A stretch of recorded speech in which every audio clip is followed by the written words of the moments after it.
Hello, आप सबों को जय मसीह की। आज सुबह की भोर की आराधना में फिर हम सब मिल रहे हैं और प्रभु की आशीष को हम आज फिर पा रहे हैं। आज का वचन प्रभु जो हमसे कहता है वो हमारे लिए मुख्य वचन है। नीति वचन 13 उसके 5 में हम पढ़ते हैं, धर्मी झूठे वचन से बैर रखता है, धर्मी झूठे वचन से बैर रखता है, परंतु दुष्ट लज्जा का कारण और लज्जित हो जाता है।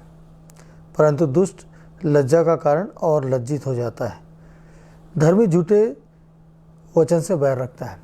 आइए हम इस बात को हम देख रहे हैं कि किस प्रकार से लज्जा हम अपने जीवन में कई बार ऐसे कामों में जो हमें अचानक मिल जाता है उसमें हम उत्साही हो जाते हैं, बड़े आनंदित हो जाते हैं और अपने में खो जाते हैं। वैसे ही आज भी मैं एक कहानी लेकर आ रहा हूँ आपके बीच में, और ये कहानी हमें शिक्षा देती है।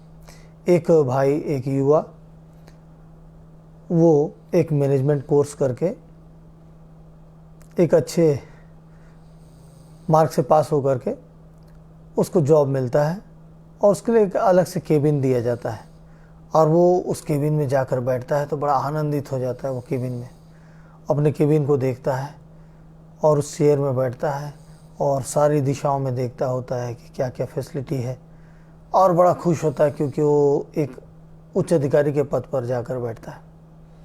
उतने में एक साधारण व्यक्ति उस दरवाजे को नॉक करता है। जब नॉक करता है तो ये दिखता है कि एक साधारण से व्यक्ति उस दरवाजे को नॉक कर रहा है, तो उसको वो आधे घंटे के बाद आने को कहता है और वो व्यक्ति बाहर वेटिंग में बैठा होता है आधा घंटा, और ये फिर ये सारी चीज़ों को देखकर खुश होता रहता है, कभी इसको उसको, मतलब बड़ा आराम करता रहता है। आधे घंटे के बाद फिर वही व्यक्ति नॉक करता है।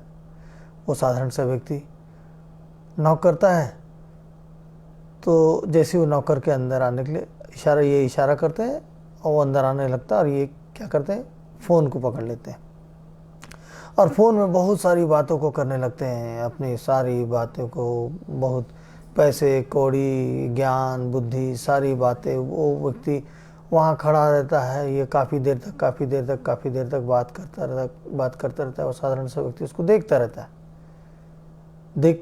उसके बाद होता क्या है कि वो फ़ोन को रखता है। जैसे फ़ोन रखता है उसके बाद उससे पूछता है कि कैसे आप क्यों आए।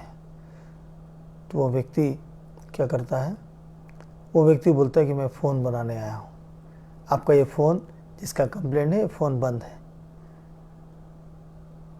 वो जो युवा होता है वो कितना लज्जित हो जाता है, वो डींगे मारता होता है, सारी बातें ये सुनता रहता है और अंत में क्या होता है कि ये फ़ोन ही ख़राब होता है। तो वो उठ के उस चैम्बर से चला जाता है बाहर। ऐसे ही होता है जो हम जिस वचन को पढ़ रहे हैं उसमें इसी प्रकार से लिखा हुआ है, धर्मी झूठे वचन से बैर रखता है परंतु दुष्ट लज्जा का कारण और लज्जित हो जाते हैं। तो यदि हम परमेश्वर के आज्ञा से अलग है, परमेश्वर के प्रेम से अलग है, तो हम झूठ में होंगे और झूठ में होंगे तो हम लज्जित होंगे। जब परमेश्वर आपको ऊंचा उठाया, जब परमेश्वर आपको उच्च पद पर ले जाता है, या जिस जगह पे आप हैं वो आपके लिए ऊंचा पद है, जिस स्थान पर आप हैं उस स्थान पर हम ऊंचे पद में, तो हमें ऐसा काम को ध्यान में रखकर करना होगा कि हम जो काम कर रहे हैं उससे हम लज्जित तो नहीं हो जाएंगे। हम किसी के सामने अनजाने में ऐसे काम तो नहीं कर रहे हैं जो वो जानता है और हम उसके सामने डींगे मार रहे हों या हम ऊंचे ऊंचे बातों को कर रहे हों। इसलिए क्योंकि हर एक व्यक्ति हर बात में आगे बढ़ता चला जाता है, हर एक व्यक्ति हर बात में आगे बढ़ता चला जाता है, कोशिश करता है कि मैं क्या करूं क्या नहीं करूं। और उसी प्रकार से हम जब पढ़ते हैं कि सभोपदेशक 2 अध्याय, और उसमें पढ़ते हैं कि जब राजा सुलेमान इस बात को बोलते हैं कि तब मैंने अपने मन में उस सारे परिश्रम के विषय में जो मैंने धरती पर किया था निराश हुआ, क्योंकि ऐसा मनुष्य भी है जिसका कार्य परिश्रम और बुद्धि और ज्ञान से होता है, तो भी उसको ऐसे मनुष्य के लिए छोड़ जाना पड़ता है जिसने उसमें कुछ भी परिश्रम न किया हो। यह भी व्यर्थ और बहुत ही बुरी बात है। तो जब हम मेहनत करते हैं और सारी बातों को करते हैं, हम किसी चीज़ को तैयार करते हैं, लेकिन हर व्यक्ति हर एक स्थान पर हमेशा नहीं रहता, उसके पीछे उस काम को किसी और को छोड़ कर जाना होता है। तो आपका और हमारा मेहनत, आपका और हमारा मेहनत उस व्यक्ति के हाथ में जा सकता है जिसने कभी मेहनत ही ना किया हो, और जो मेहनत ना किया हो तो वो उस वस्तु की वैल्यू वो नहीं जान पाएगा। परमेश्वर हमारे लिए मेहनत की है, परमेश्वर ने हमारे लहू बहाया और आकर पैदल पैदल चारों ओर दिशाओं में घूमते हुए लोगों को सुसमाचार का प्रचार किया, इसलिए कि हम बचाए जाएं, इसलिए नहीं कि हम परमेश्वर के पुत्र के रूप में, क्रिश्चियन के रूप में रहें और हमारे ज़बान से डींगे मारी जाए और उस कारण से हम लज्जित हो जाएं। हमने कई बार ऐसा सुना है, कई बार ऐसे लोग बोलते हैं, सारे लोग, कई लोग जानते हैं कि क्रिश्चियनों का स्वभाव कैसा होता है, लेकिन हम अपने व्यवहार से, हम अपने डींग मारने के व्यवहार से हम अपने परमेश्वर को लज्जित कर देते हैं। हम अपने परमेश्वर को लज्जित कर देते हैं और स्वयं लज्जित भी होते हैं। तो परमेश्वर ने हमें चुना जरूर, लेकिन याद रखिए कि हमारे माता पिता ने, हमारे पूर्वजों ने किस प्रकार से परमेश्वर को जाना, किस कष्ट से परमेश्वर को पहचाना, और उन्होंने हमारे लिए एक उद्धार का रास्ता बनाया। हमारे पास पवित्र शास्त्र है, हम पवित्र शास्त्र पढ़ते हैं, बाइबल पढ़ते हैं और इस बात को समझते हैं। तो ना हम लज्जित हों, ना हम अपने परमेश्वर को लज्जित होने दें।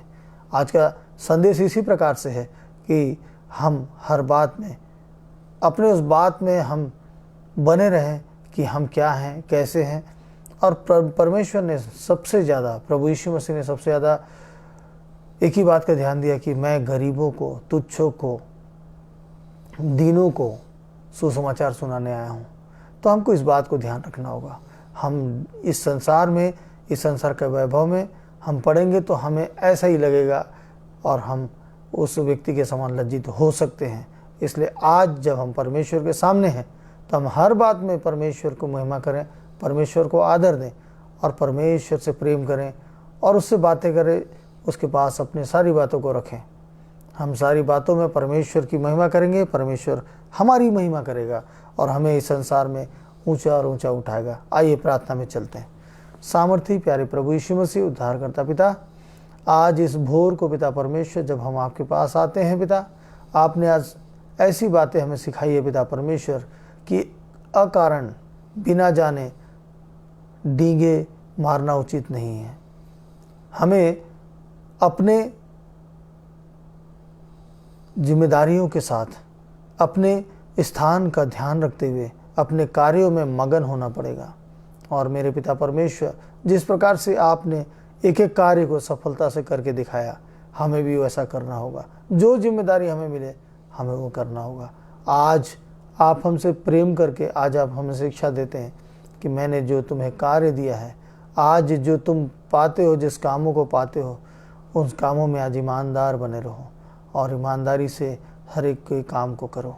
प्रभु, हम जानते हैं पिता परमेश्वर कि हमें ईमानदार बना रहना बहुत ही कठिन है। प्रभु जी, हम जब लोगों का सामना करते हैं कई प्रकार के बातों से पिता परमेश्वर, हमें लोगों के बीच में बोलकर अपने जुबान को ख़राब करना पड़ सकता है पिता परमेश्वर, लेकिन आज हम ऐसी परिस्थिति में ना पड़े पिता। हर ऐसी परिस्थिति से हमें बचाना पिता परमेश्वर, हर एक जन को पिता परमेश्वर ऐसी परिस्थिति से बचाना। और प्रभु, शिक्षा और ज्ञान और बुद्धि से भरना पिता परमेश्वर, जिससे कि हम परमेश्वर का ज्ञान पा सकें। हम पिता परमेश्वर अपने पापों से छुटकारा पा जाएं और पिता परमेश्वर किसी भी प्रकार से हम लज्जित होने न पाएँ। प्रभु, आज आपके दास सेवक जितने लोग निकलते हैं पिता परमेश्वर, प्रभु उन दास, उन सेवकों को पिता कहीं भी लज्जित होना ना पड़े पिता। उनके चाल चलन में पिता उनकी रक्षा करना पिता, उनको संभाल कर रखना पिता परमेश्वर। प्रभु, आज जितने लोग पवित्र शास्त्र लेकर खड़े होते हैं, मैं उन सब के लिए प्रार्थना कर रहा हूँ पिता कि उन सब व्यक्ति को पिता, वो किसी न किसी कारण से दुखी हों या समस्या में हों, लेकिन वो आपको स्मरण करते हुए पवित्र शास्त्र पढ़ रहे हैं पिता, आपके सामने घुटने टेक रहे हैं पिता। आज उनकी इच्छाओं को पूरी करना पिता परमेश्वर, आज उनकी इच्छाओं को पूरी करना। धन्यवाद प्रभु, आपने ऐसा किया है पिता परमेश्वर। आज की प्रार्थना को आपने सुना है पिता परमेश्वर, मैं आपको लाखों बार धन्यवाद देता हूँ। आपके पवित्र मीठे नाम से मांगता हूँ, आमीन आमीन। तो मित्रों, आज की शिक्षा यही है कि हम जिस काम में चुने जाते हैं उस काम में हमें तुरंत ईमानदारी से करना शुरू कर देना चाहिए। दिखावे के लिए कोई काम नहीं करना है और दिखावे से दूर रहना है। और जब हम दिखावे से दूर रहेंगे तो परमेश्वर हमें ऊंचा उठाएगा, क्योंकि याद रखिए कि हम जिस काम को मेहनत से करते हैं एक न एक दिन हम उस काम से अलग जाएंगे और उस काम पर किसी न किसी व्यक्ति को काबिज होना पड़ेगा। और क्या जाने कि वो व्यक्ति उस काम को आगे कैसा बढ़ाता है, लेकिन हम अपने काम को ईमानदारी से करें और आज की शिक्षा को पाकर प्रभु को धन्यवाद दें। कल फिर मिलेंगे, कल सुबह इसी समय और परमेश्वर के द्वारा एक नए वचन के साथ। आप सबों को जय मसीह की।